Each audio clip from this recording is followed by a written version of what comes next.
하나님의 말씀은 레위기 24장 5절로 8절 말씀입니다. 레위기 24장 5절로 8절 말씀입니다. 함께 봉독하겠습니다. 주님이 너는 고운 가루를 가져다가 떡 12개를 굽되 각 덩이를 10분의 2 에바로 하여 여호와 앞 순결한 상 위에 두 줄로 한 줄에 6씩 진설하고 너는 또 정결한 유향을 그 각 줄 위에 두어 기념물로 여호와께 화제를 삼을 것이며 안식일마다 이 떡을 여호와 앞에 항상 진설할지니 이는 이스라엘 자손을 위한 것이요 영원한 언약이니라. 아멘. 본문은 진설병을 여호와 앞에 드리라는 말씀입니다. 진설병, 떡입니다. 양식입니다. 하나님의 사람들은 하나님 앞에 양식을 드려야 하겠습니다. 사랑하는 여러분, 하나님께서 받으실 만한 양식을 드리고 계십니까? 저는 본문을 묵상하다가 주님께서 2차례 양식에 대한 말씀을 하신 것이 생각되었습니다. 요한복음 4장에 12제자들이 주님께 드릴 떡을 사러 갔을 때였습니다. 주님은 시장하셨고 지치셔서 우물가 곁에 앉으셨습니다. 대낮 정오의 시간에 아무도 물 길러 오지 않는 시간에 한 사마리아 여인이 물을 길러 왔습니다. 주께서 물 좀 달라. 그때 그 여인이 놀랐습니다. 하나님의 선택된 백성인 유대인들은 사마리아 사람하고 상종하지 않는데 물 좀 달라 하니 놀랐습니다. 사마리아 사람을 차별하지 않는 예수의 따뜻한 인격 성품에 마음이 열리기 시작했습니다. 타는 목마름으로 살아온 이 여인에게 주님께서 내가 주는 생명의 물은 너의 속에서 영원토록 솟아나는 생명수가 될 것이다. 목마르지 않을 것이다 말씀하십니다. 그 생수를 제게 주십시오. 남편을 데려와라. 저는 남편이 없습니다. 너의 말이 맞다. 너의 말이 맞다. 여러분, 이 당시만 해도 남자가 여러 여자를 아내로 삼고 살다가 이혼 증서 써서 내버리곤 했습니다. 이 여인은 여러 남자들에게 버림받아온 상처 입은 여인이 아니겠습니까? 저는 남편이 없습니다. 맞다. 진정 남편이 이제껏 없었다. 당신은 선지자군요. 그보다 큰 자다. 이 여인이 하나님을 예배하고 싶은데 유대인들은 예루살렘에서만 예배할 수 있다고 합니다. 내 말을 믿으라. 주님께서는 예배를 우주적 차원으로 전환시켜 주셨습니다. 지리적 차원이 아니라 영과 진리로 예배할 수 있다고, 그리고 바로 그 자신이 그분이라고, 하나님의 본체이신 주님께서 그 상처 입은 여인을 만나 주셨습니다. 타는 목마름으로 살아오던 그녀가 물동이를 내던져 버리고 변화되었습니다. 사람들에게 찾아다니며 그리스도를 전합니다. 소외되었던 상처, 버림받음의 상처에서 벗어나서 그렇게 기쁘게 살아갑니다.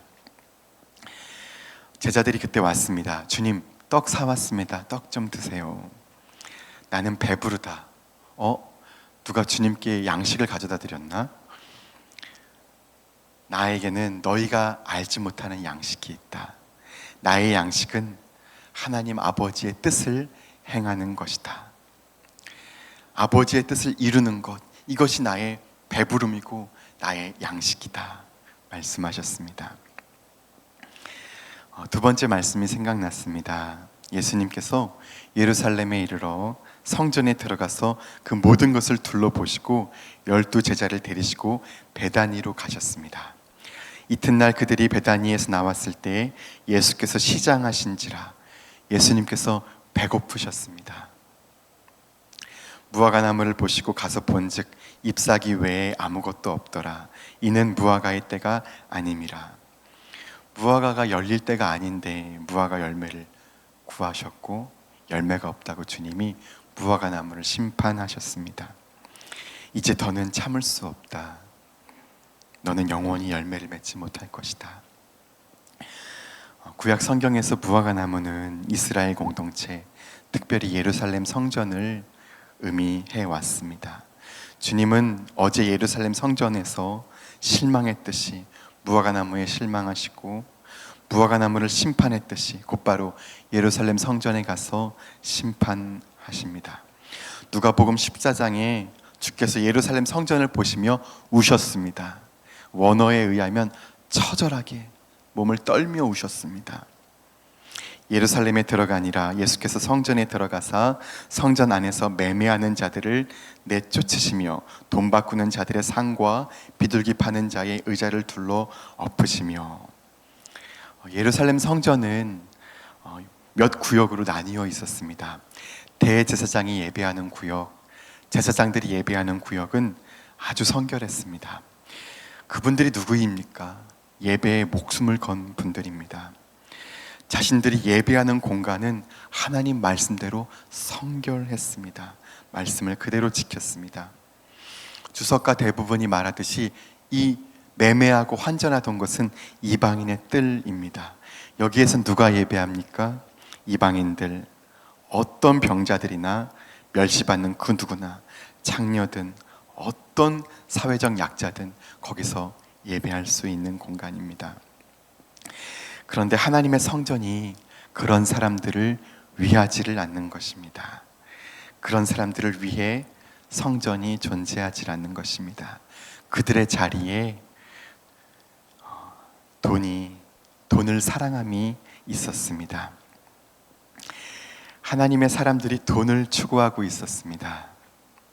돈을 추구함이란 나의 행복, 나의 안일, 자기 권력, 명예를 보존하고자 함입니다. 내 아버지의 집은 만민이 모든 사람이 기도하는 집이다. 어떻게 이럴 수가 있느냐? 예수께서 보신 것은 제사장들의 사랑 없음이었습니다. 나는 너희의 절기를 미워한다. 나는 제사를 원하지 않고 이내 사람을 사랑하기를 원한다. 오늘 우리가 주님께 올려드릴 진설병은 무엇입니까? 주님께서 우리에게 구하시는 양식은 무엇인가요? 예수께서는 무엇에 배고프실까요? 우는 자와 함께 울지 않는 교회에 소외된 사람, 버려진 사람, 목마름으로 사는 사람, 그런 고난당하는 이들의 눈물에 기초를 두지 않는 교회가 어찌 예수 그리스도의 몸된 교회이겠습니까? 주님은 진정한 교회에 배고프셨습니다. 주님이 찾으시는 양식은 상처 입은 사람, 그를 사랑하는 일이었습니다. 그 고통 속에서 눈물 닦아주는 일이요, 구하는 일이었습니다.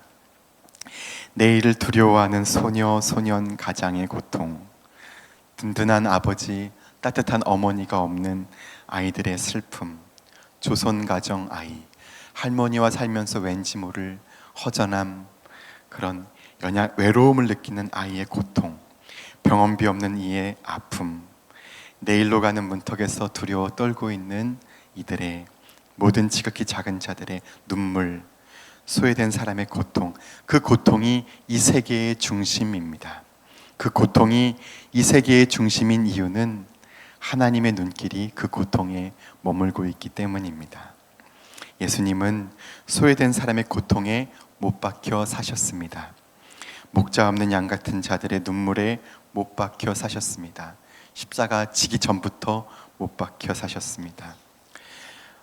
고통당하는 사람을 찾아 헤매며 그분의 발은 이미 못 박혀 있었습니다.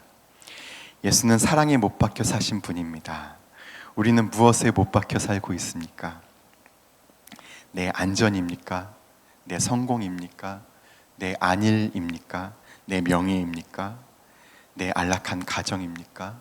내 행복입니까? 돈입니까? 예수는 십자가에 달리도록 사랑하셨습니다.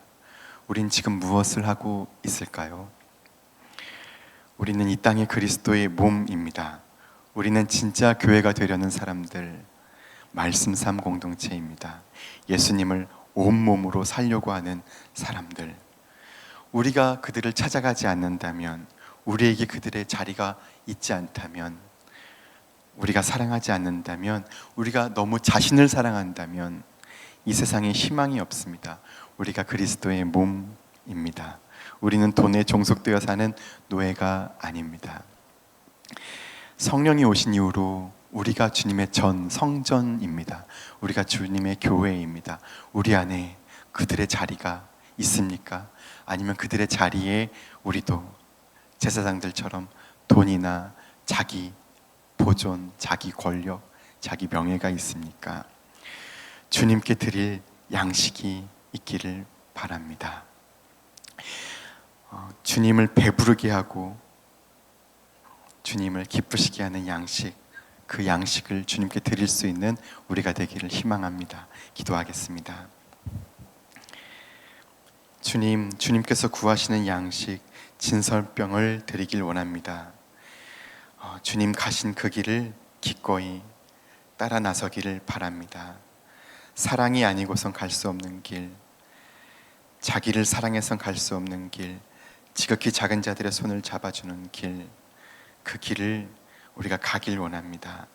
한 손에 하나님을 붙들고 한 손에 지극히 작은 자들을 붙들고 자기 몸을 찢어 생명의 양식이 되는 길, 사람을 사랑하고 구하는 그 길 갈 수 있길 원합니다.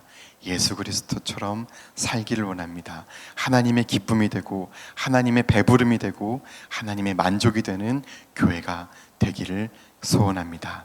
도와주시옵소서. 예수님의 이름으로 기도드립니다. 아멘.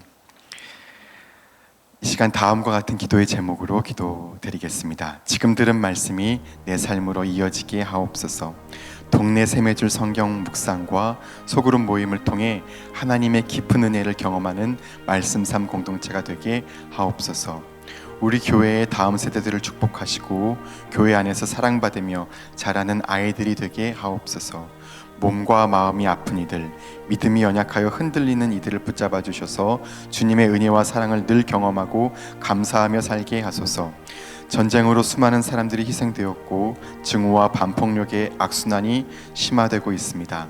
하나님의 긍휼과 자비를 내리시어 전쟁을 멈춰주시고 하나님의 평화를 이루어 주옵소서.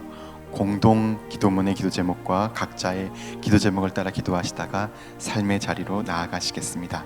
기도하겠습니다.